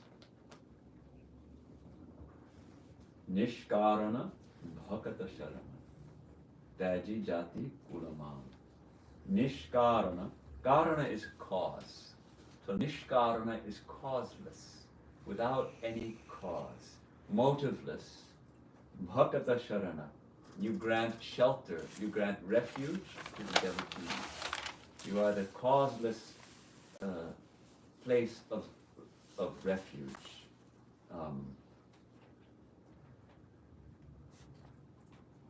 Without, the Prabhupada puts it, without question, thou shelterest us. You are the shelter, no matter who we may be. If we approach Sri Ramakrishna for shelter, says Swami Mahayogananda, he grants that shelter. He doesn't look at our character or anything else, because it's nishkarana, without any cause, though we do not deserve it perhaps, but he grants it, that idea. Bhagata Sharana. Daji Jati Kulaman. This is one of those where sometimes it is applied to Sri Ramakrishna, and sometimes it is applied to us. You have renounced Daji Jati Kulaman. Pride of jati, birth, and family, or caste.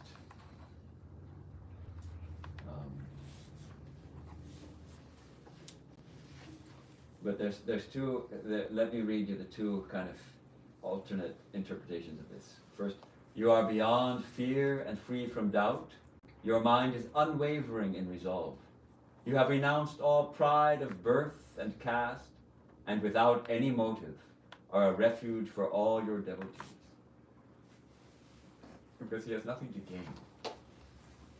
The second, fearless art thou and free from all doubts, thy mind adamantine in its certainty, haven for no reason of all who adore thee.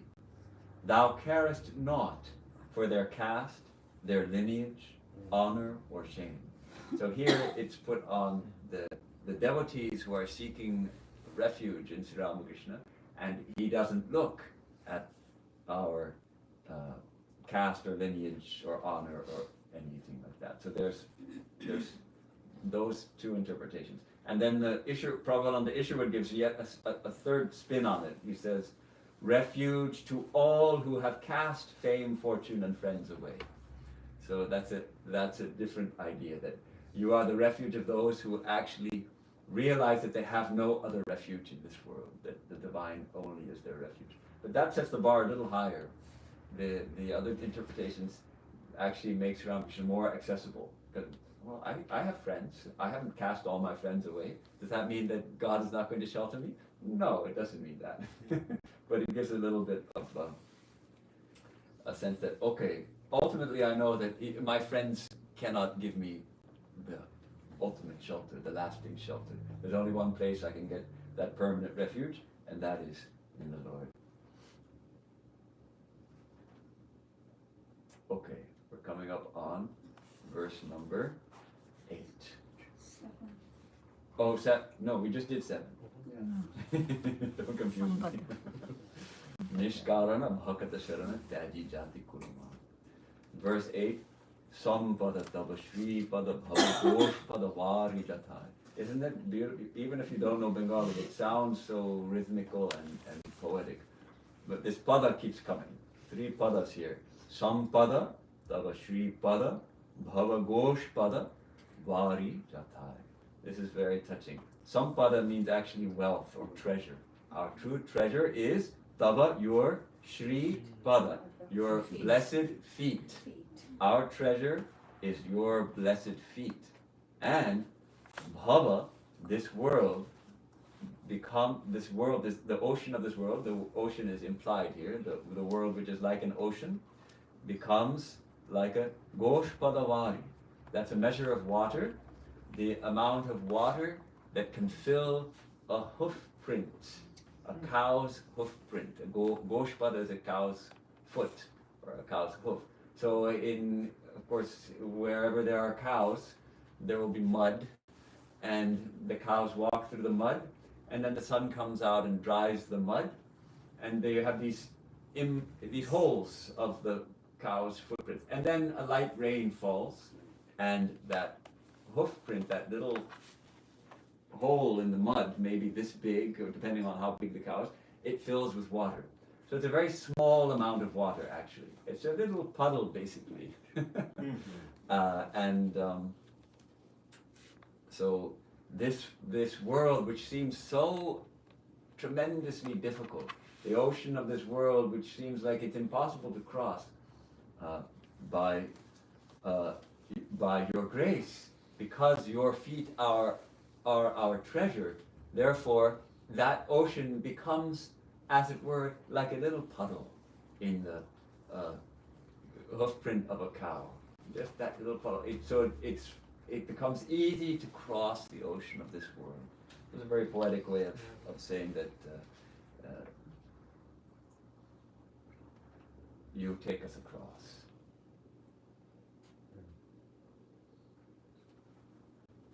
Sampada tava shri pada bhava gosh pada vari jatai. And Premarpana. There we have again Arpana. We had Pranarpana. Your whole life is a sacrifice. Premarpana. You are an offering of love. That what is the nature of your sacrifice? It is pure love. It is that intense divine love. Premarpana Samadarashana. So, Sri Ramakrishna's disciples, as I often remember, they often used to feel that, of course, Sri Ramakrishna loves all of us, but I think he loves me best. Fascinating. Many of them report that they felt this way. Now, can that be? Can he love more than one best? Best is superlative. There's only one best, right? And yet they all felt that they were the favored disciple. That's possible for someone whose very being is love, and who could thereby actually love each of them best. And that's what Samadarshitva is, that Samadarshana, same-sightedness, that he saw the divine in each person. And so therefore he could love each person equally because all his love was for God. Premarpana, Samadarshana, these go together. As an offering of love, you could see everyone with that eye, that same eye in which he saw the divine in each. I already told this story, no, of the old Swami at Belur Mutt, who used to talk with the novices, and it's Swami Damodarananda, a lovely, wonderful monk, and he's very senior monk.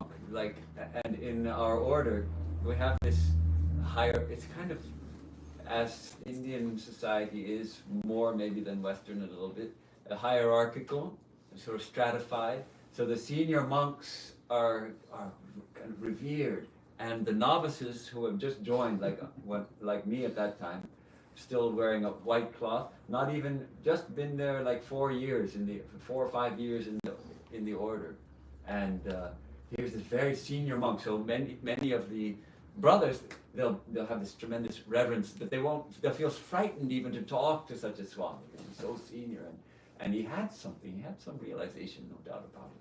So we feel kind of nervous. But he was so friendly and affectionate, he would make us forget all of that, or forget that he's a very senior monk and that he's like 85 years old and we're all very junior novices who many won't give us the time of day perhaps.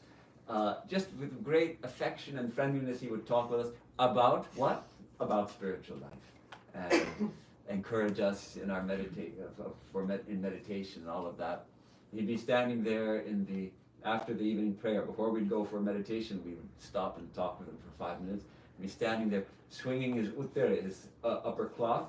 He would be swinging it down by his feet to drive away the mosquitoes that were kissing all of our feet, and talking cheerfully and joking with us. And one day I saw him presenting some photographs of a trip he had made to the president of the order, who was Swami Ranganathananda, who was senior even to him. And the president is revered as the representative of Sri Ramakrishna. So when we go to see the president, we make the Shashtanga Pranam, which means you lie down like a stick on the ground with your hands in front of you and show that kind of reverence to him. So this Swami, he approached the president and he touched his feet, or probably touched his knees. He probably didn't go down to the floor because he couldn't bend down that far. So he showed him due respect, and then he started showing him the pictures. And I found he's talking with the president of the order the same way he talks with us novices. The same friendly, cheerful, merry kind of way. He's talking with the president of the order the same way he talked with us novices.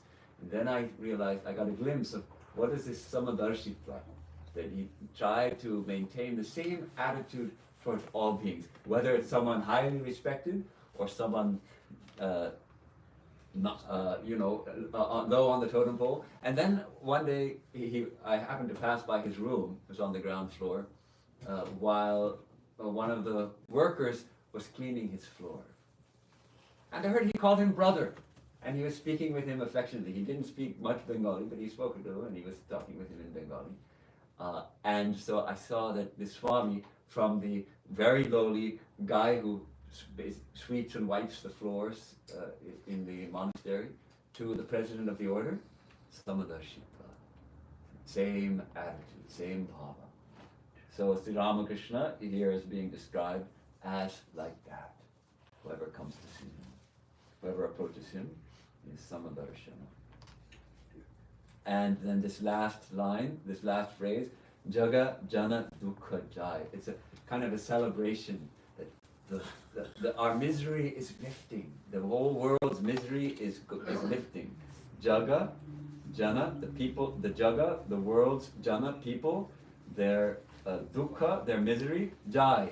It's going, it's lifting, it's being lifted from us, so we rejoice. Jagat Jana Dukkha Jaya is the last line of these 8 verses. So these 8 verses are sung first, slowly, as I demonstrated at the beginning, and then the whole thing, the whole 8 verses, we start back at the beginning, at least at Beromat, at our headquarters, where there's time for these things. We start and sing the whole thing again at double the speed, with the Bhagavad and all of that, and the little hand symbols, which at Belarmat we always call them kanjani, but I understand that actually technically that's not the correct term. The correct term is karatalas. The little karatal, the hand symbols. But for some reason there they call them kanjani, though. Anjali, yeah. There are, Kanjani actually usually means something with a bunch of little. yeah, little but there's chimes on many other, there's a small one that's Mundira. There are many, the size and the shape give So the name. technically they may not be called a kanjani, but that's what we call them. Yeah, no, It is, That's the that's code what of it's the called So actually. in Bengal they call it Small, small little hand symbols. That helps the whole hall keep singing together. It was such a big temple that sometimes the people singing in the front and the people singing in the back they can get off time, so that they're either behind or ahead in the back of the temple. So this helps everybody keep in time. So and then this 8th verse is sung again. We come back through and sing all the 8 verses, and then the 8th verse is sung again, even faster. So you can feel the sense that now it's really becoming a celebration, a joyous celebration, and this line, Jagat Jana Dukkha Jai, our misery is now lifted. And then the meter shifts, the time shifts entirely from Chotal, this 12-beat measure, to this, I don't know the names of the tals, Namo Namo Prabhu, it's the 4 beat or 3 tal. 3 tal.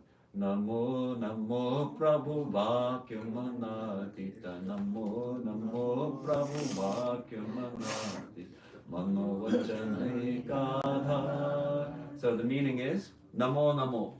This means we bow to you, we salute you. This is the Namaha in Sanskrit, and it becomes Namo Namaha, Namo because of Sandhi, and then because Bengali it's Namo Namo. Actually, in Sanskrit it would be Namo Namah Prabhu, and then there's other things. But anyhow, Namo Namo Prabhu. Prabhu means Lord.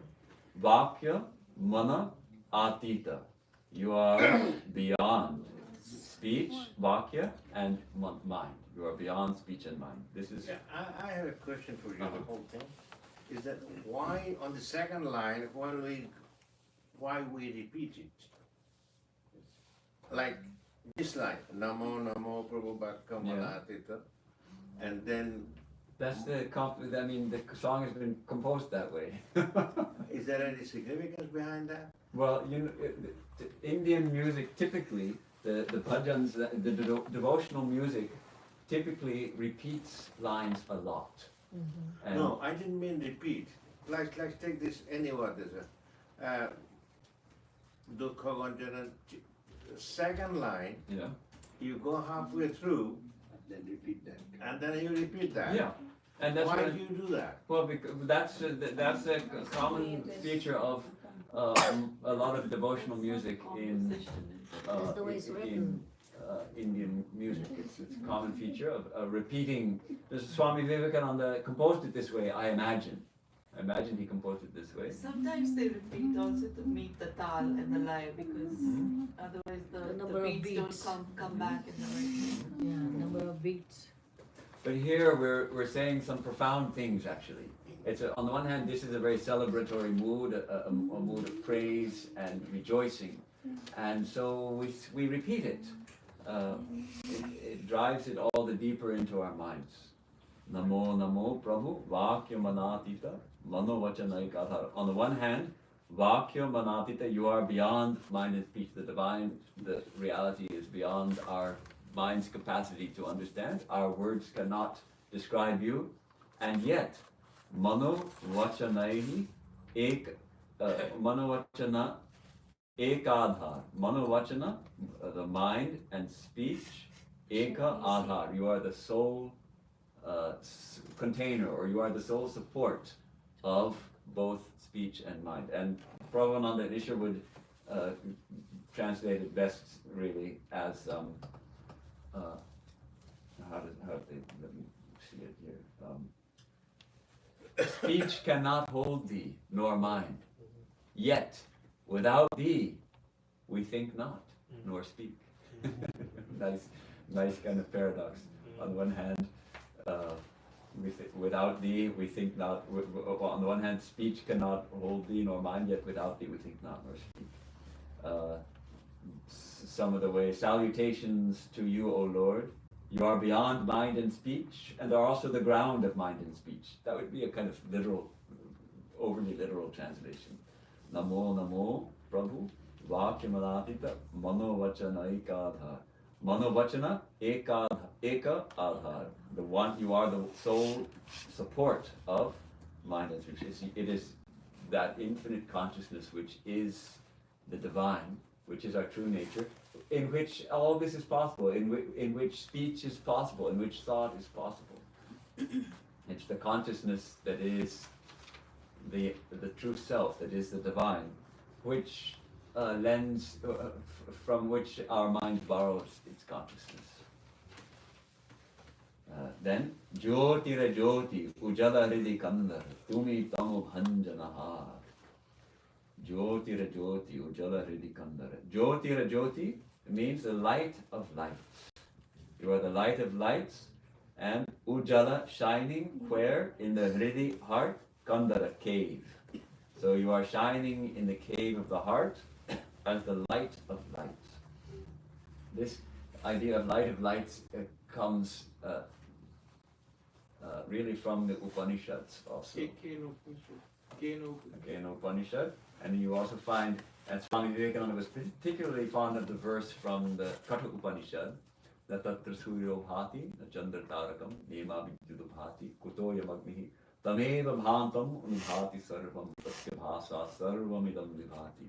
There the sun does not shine, nor the moon, nor the stars, nor lightning, nor fire, nor electric light bulbs, nor LED light bulbs. Nothing shines there. That alone shining, all this shines. All the light that we see actually shines. It's the light of consciousness that is shining actually. So even the sun, all light shines due to that divine light. So that's the light of lights.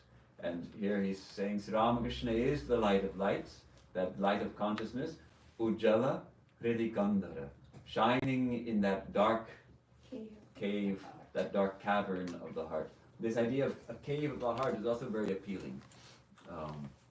And we have that also in the Upanishads, this idea that deep within us, as it were like a cave, is a space. And in that space we find the divine shining. Like that heart space is the nexus between the human and the divine. And just as we would go into a cave and we would feel protected, and then we would feel like we could meditate there, similarly is the cave of our heart, where we can enter and meditate there and find the light of the divine shining deep within. So there are a couple of, some people say Prabhupada Isha would liken this to a request. Come to the heart's black cave and illumine, thou light of the light. But I think a more literal translation actually is that you are that light of lights shining in the heart, in the cave of our heart, and Tumi Tamo Bhanjana Har. You are the destroyer of darkness. Tumi, you, Tamo, darkness, Bhanjana, destroyer, Har.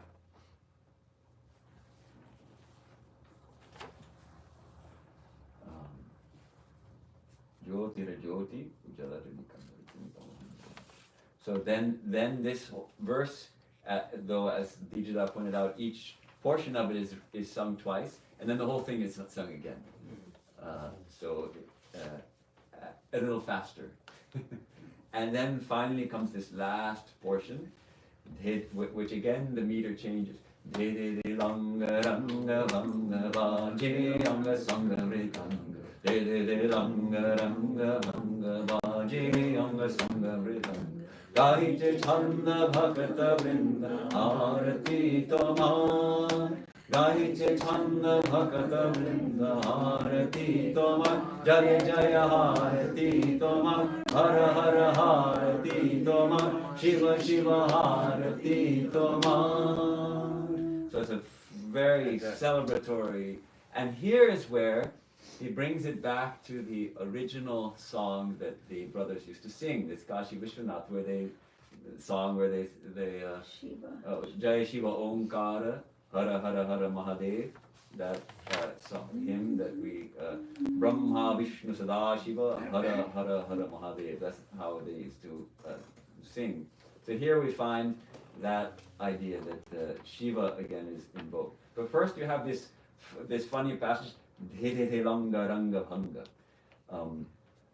This is often taken simply to reflect the rhythm of the drum, of the pakawais, the rhythm of the drum. Though you can also, this particularly, it's one of the words that's used in music to denote a certain beat of the drum.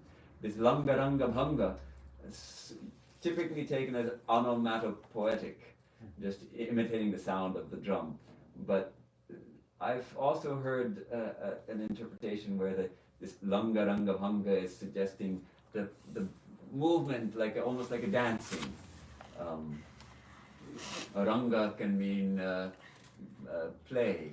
Langa is, what is langa? Is it like something hanging? Joy, play, Joy. you know. So it has that also, this element of joyous. The devotees are gathering together and they're singing in great joy, and maybe they're swaying their bodies at this point. And Bhaje Anga Sangha Mridanga. Bhaje, they are playing Anga Sangha Mridanga with all their limbs are involved in this, because they're playing the Mridanga also, this Bhagavad. And then Gahiche, singing in proper time. Gahiche Chando, Bhakta Vrinda, the gathering of devotees are singing. What are they singing? Arati for you. They're singing this Arati hymn, this hymn of light, this hymn of worship for you. Jaya Jaya, which is literally victory, but has this sense of praise, of glory, of joyous exaltation in the ever victorious Lord. Jaya Jaya Arati Tamar. And then Hara Hara Arati Tamar, Shiva Shiva Arati Tamar. Hara being a name of Shiva, and Shiva, of course. So this is how I understand it, that he's connecting this hymn now with the hymn that they were. It comes to mind that Dhedhe Langa Ranga Bhanga. If you think of that line, it comes like the Nataraj dancing when breaking all this Ranga Bhanga and Anga Shanga Mridanga it is playing, and the disciples or devotees are singing your arati. It gives that image picture, that line. Yes, yes. And since it is related to Shiva, so There's I put this line this morning into ChatGPT to see what ChatGPT can call it. It actually sometimes very good. Let me read you just for fun. Dhede, with rhythmic joy and playful movements, the mridanga resounds in harmony with the devotees' bodies. The congregation sings in melody and rhythm, offering your arati. Victory, victory to your arati. Glory, glory to your arati. Auspicious, auspicious is your arati. Fantastic. That's what it came up Very with. meaningful. That's what it came up with. Okay. So, and then of course, after this tremendous exaltation, the song goes back to the very beginning and back to the original temple. So after this excitement of singing the arati to that being who is the light of lights, dispelling all darkness in our hearts, we go back again to this slow, this profound mood of Khandana Bhavabandhana Jagabandhana Vanditomai. So the last words of the hymn again become breaker of this world's chain, whom all love, we adore you, we love you. And then of course it closes with Jai Shri Guru Maharaj Ji Jai. Our Guru Maharaj, all glory to our Guru Maharaj, our great teacher. So that is this hymn. So I hope that by studying it in this way, we get more insight on one hand to Swami Vivekananda's understanding of Sri Ramakrishna, and how, as I mentioned, Vivekananda presents Sri Ramakrishna here as the goal of spiritual life, actually, as the one to be sought, the one to be emulated. And that Om Ring Ritang, which is sung right after this, we discussed on Thursday, is kind of like the way of, that Sri Ramakrishna is described as the way that we practice surrender, we practice taking refuge in Sri Ramakrishna, we practice surrender to Sri Ramakrishna, because there, the line that repeats itself 4 times is Tasmat Tameva Sharanam Mamadila Banto. Therefore, thou art my only refuge, O friend of the lowly and the lost. So, Swamiji? and also, before we go, just that this also, as we understand the hymn, singing it becomes more meaningful. Because it's easy to learn it and sing it, but then not really think much about the words that we're singing. Yeah, when you mentioned that devotees, each of them thought that Sri Ramakrishna loved them the most, that likens to the gopis who thought that Sri Krishna was dancing with them alone. Ah, nice. Yes, each gopi felt that Sri Ramakrishna is dancing with her. Right. And in fact, he was dancing with all of them. All of them, yeah, all of them. Nice point. The other thing is, thank you for explaining all this. I'm new at all of this, and by you explaining each one, what it meant and words, now I have a better connection while doing these artis. So thank you. Good. Thank you. Any questions, comments? I have a question. Is it okay to just chant this as a bhajan and not as an arati, or is it only appropriate to do it during an arati? Absolutely. Anytime. In fact, one, because I've sung it for many times, so it's fully memorized. So on occasion, I'll sit quietly and recite it mentally.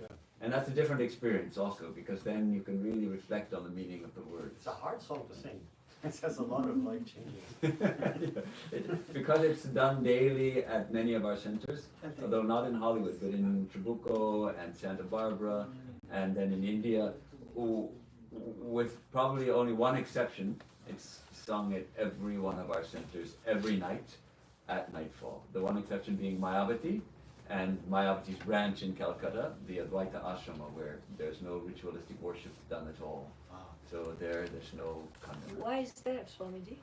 Swami Vivekananda he had established the Advaita Ashrama in the Himalayas as one place dedicated to Advaita and Advaita alone, non-dualism alone, the non-dual philosophy.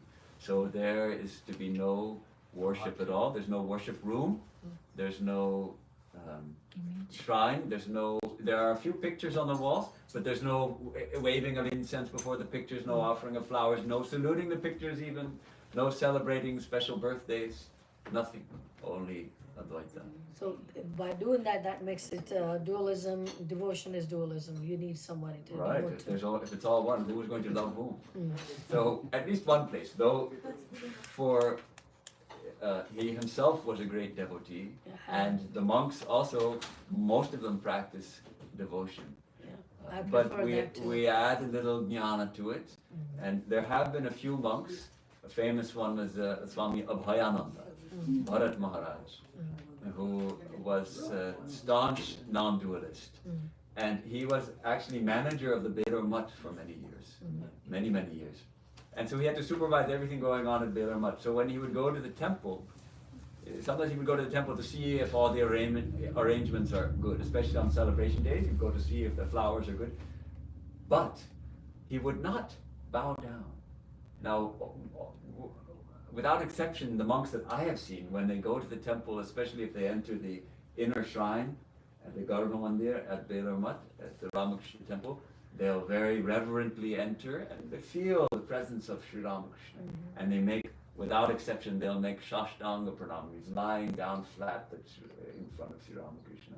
And then they'll come up on their knees and bow down again, touching their head to the floor. And then they'll get up with their hands folded like that. That's how we enter. He would enter the shrine without any pranam at all, just to come, just to see everything's all right.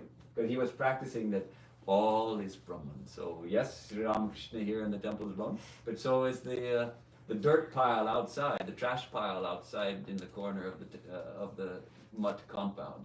It's all the same Brahman everywhere. So he was practicing that, and that was permitted also. But that's the outlier. There are very few who actually are fit for that and who do that. And yet even he used a Rudraksha mala, a rosary, a mala, prayer beads made of the Rudraksha seeds, the certain tree. They're used often by our monks for japa.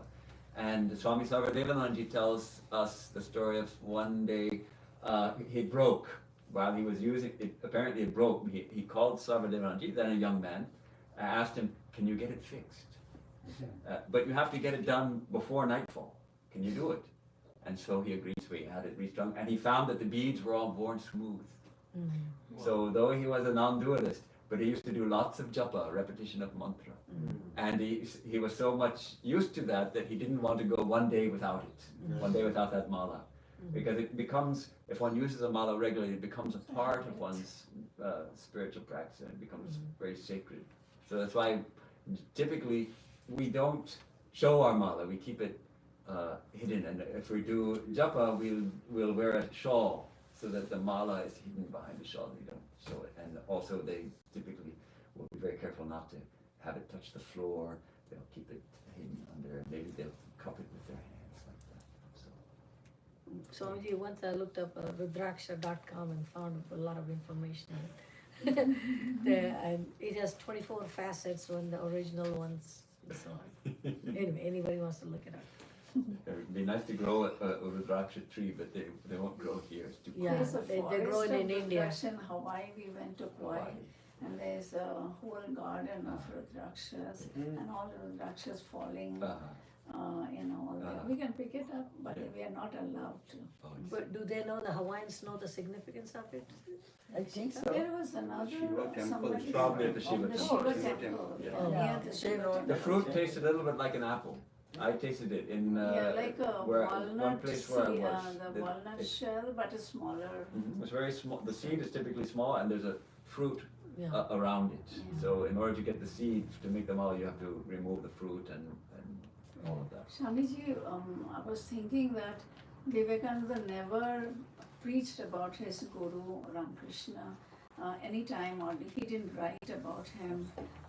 But Except in doesn't this song represent his conception of Ramakrishna? Yes, I started with that actually. That idea that here and perhaps because it's so difficult to talk about the divine, the poetry may be the best medium for that.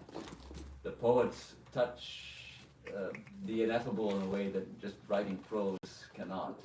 So, yes, definitely. And here we get Swamiji's deepest thoughts about his master. Any other comments, questions? Just say thank you. I'm sorry? Swami Vivekananda wrote that. Because in that it is Avatara Vadishthaya. Yes. Maybe because Swamiji. That's a little bit of a big subject. How could Swami Vivekananda call Sri Ramakrishna as the best of avatars? But he said Jugo Avatar, the But age. that's the different hymn. She's asking about Om Hrim Ritam. At the end of Om Hrim Ritam, Yeah, Avatara there's Varishta. Swamiji, he composed that hymn actually, he composed that mantra before writing the hymn, about 7-8 months before. Extemporaneously it came to him at the home of a devotee. They were installing an image of Sri Ramakrishna. They had made a statue of Ramakrishna at the devotee's home, and they invited Swamiji to consecrate the temple, and he did there was some worship performed, and he, at the time of bowing down, he composed this mantra, which has become known as the pranama mantra, the mantra used for bowing down.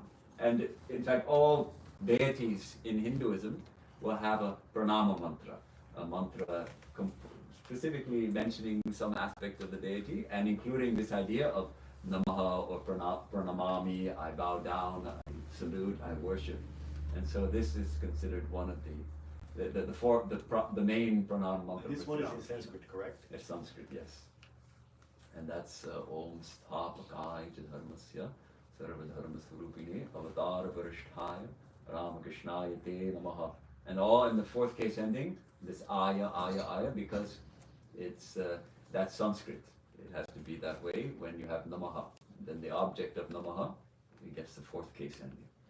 And the establisher of Dharma, Sthapakaya cha Dharmasya Sarva Dharma Swarupine, the embodiment of all dharmas, of all different paths to God, of all, and Avatara Varishtaya, the best of avatars. So this can be interpreted in various ways, because on the one hand, Vivekananda was not dogmatic, and he wouldn't want his followers to be dogmatic. In fact, in the rules of our order, one of the rules, these are not published, they're just printed in a small booklet and passed to all the monks. But it's not published to the general public, not printed. Though it turns out you can get it online. somebody posted it online. If you search hard enough for it, you can find it. But it's not published officially.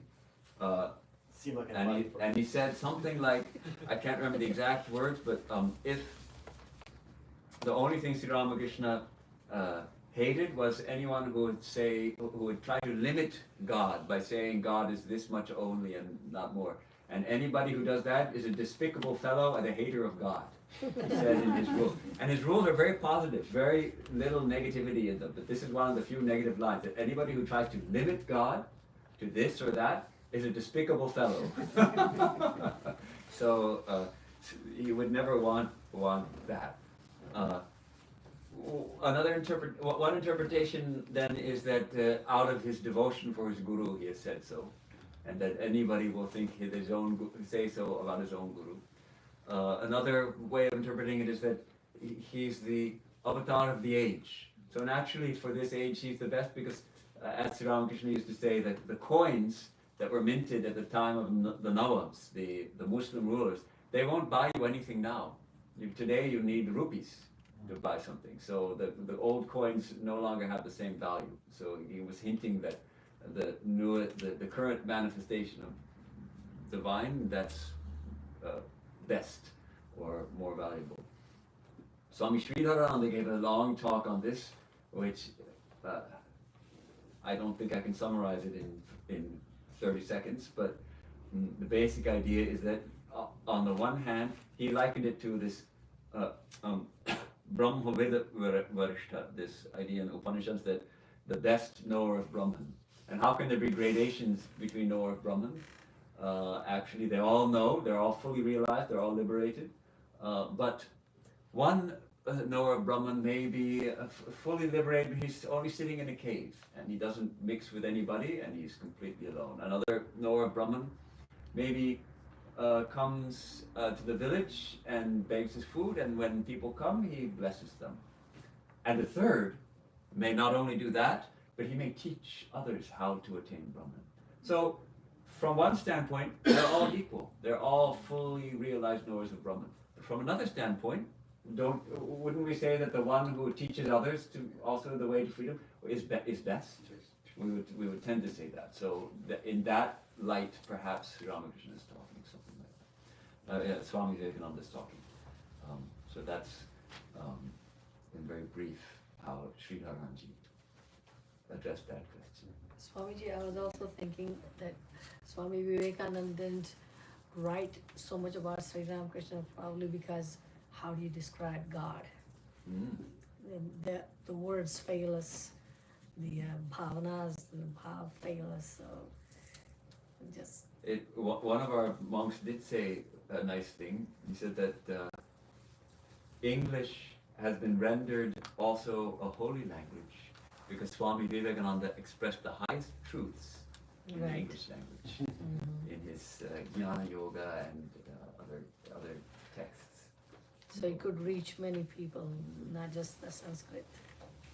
So perhaps I can invite us to just sit quietly for a couple of minutes, and then we can chant the closing prayer.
Asato ma sadgamaya tamaso ma jyotirgamaya mrityorma mridamgamaya.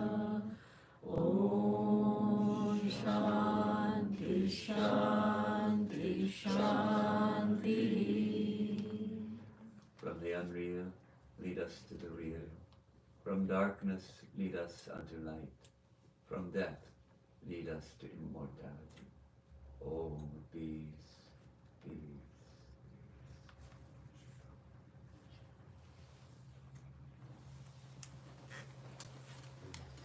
Thank you, Maharaj.